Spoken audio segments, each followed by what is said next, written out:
Assalamualaikum warahmatullahi wabarakatuh. Di sini saya akan memaparkan materi pada mata kuliah Tata Ejaan dan Istilah yang diampu oleh Ibu Hesti MPD dengan judul Kaidah Penulisan Kata dan Istilah. Yang pertama yaitu pengertian diksi atau pemilihan kata. Kata-kata dalam bahasa Melayu dan bahasa Indonesia diambil dari bahasa Sanskerta yaitu kata yang berarti konversi, bahasa, cerita, atau dongeng. Namun dalam bahasa Melayu dan bahasa Indonesia, kata-kata mengalami penyempitan arti semantis menjadi kata. Selanjutnya, ada 5 laras bahasa yang dapat digunakan sesuai situasi, berturut-turut sesuai situasi, berturut-turut sesuai derajat keformalannya. Ragam tersebut dibagi menjadi: yang pertama, ragam beku atau frozen, yang kedua, ragam resmi atau formal, yang ketiga, ragam konsultatif atau konsultatif, yang keempat, ragam santai atau casual, yang kelima, ragam akrab atau intimate. Yang selanjutnya yaitu syarat-syarat dalam pemilihan kata. Yang pertama ada makna denotatif dan konotatif. Makna denotatif adalah makna dalam alam wajar secara eksplisit atau sesuai dengan apa adanya. Sedangkan makna konotatif adalah makna asosiatif, yaitu makna yang timbul sebagai akibat dari sikap sosial, sikap pribadi, dan kriteria tambahan yang dikenakan pada sebuah makna konseptual. Untuk yang selanjutnya yaitu yang kedua, makna umum dan khusus. Yang ketiga, kata abstrak dan kata konkret.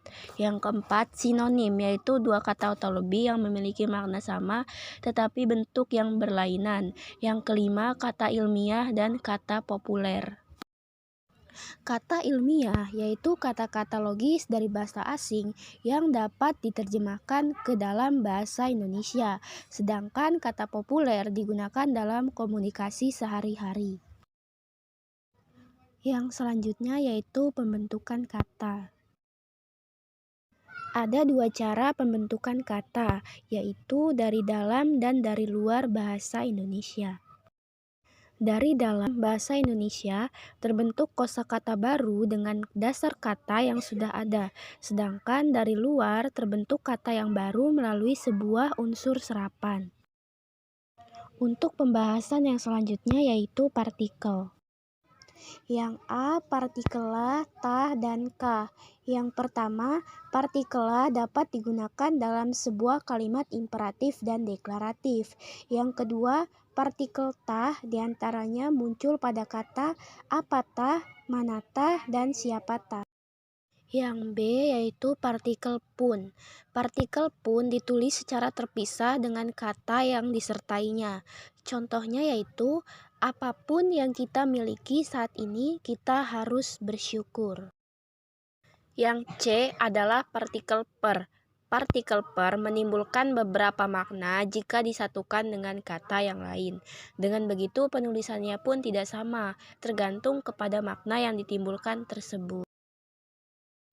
Baik, untuk yang selanjutnya adalah kata ganti ku, kau, ku, mu, dan nya. Kata ganti ku dan kau ditulis serangkai dengan kata yang mengikutinya. Ku, mu, dan nya ditulis serangkai dengan kata yang mendahuluinya. Contoh penulisan kata ganti ku, kau, ku, mu, dan nya. Buku ini boleh kau baca. Bukuku, bukumu, dan bukunya tersimpan di perpustakaan. Yang selanjutnya yaitu istilah. Istilah adalah kata atau frase yang dipakai sebagai nama atau lambang yang dengan cermat mengungkapkan makna konsep, proses, keadaan, atau sifat yang khas dalam bidang ilmu pengetahuan, teknologi, dan seni. Selanjutnya adalah perbedaan antara kata dan istilah. Perbedaan terdapat pada jumlah makna. Dalam kata terdapat banyak makna. Misalnya, saya adalah pemenang. Kata saya mempunyai banyak makna. Bisa bermakna sang pembaca, sang penulis, atau yang lainnya. Sedangkan istilah mempunyai satu makna. Misalnya, Embrio adalah salah satu ilmu yang dipelajari dalam biologi. Istilah embrio mempunyai arti yaitu janin. Meskipun kita membuat 5 kalimat dengan istilah embrio, maknanya akan tetap. Jadi, kesimpulannya adalah semua kata tidak dapat menjadi istilah, tetapi semua istilah dapat menjadi kata. Baik, kesimpulan pada materi kaidah penulisan kata dan istilah adalah kreativitas dalam memilih kata merupakan kunci utama bagi seorang pengarang maupun untuk penulisan gagasan serta ungkapan. Diksi adalah kemampuan penulis untuk mendapatkan kata agar dalam pembacaan dan pengertiannya tepat.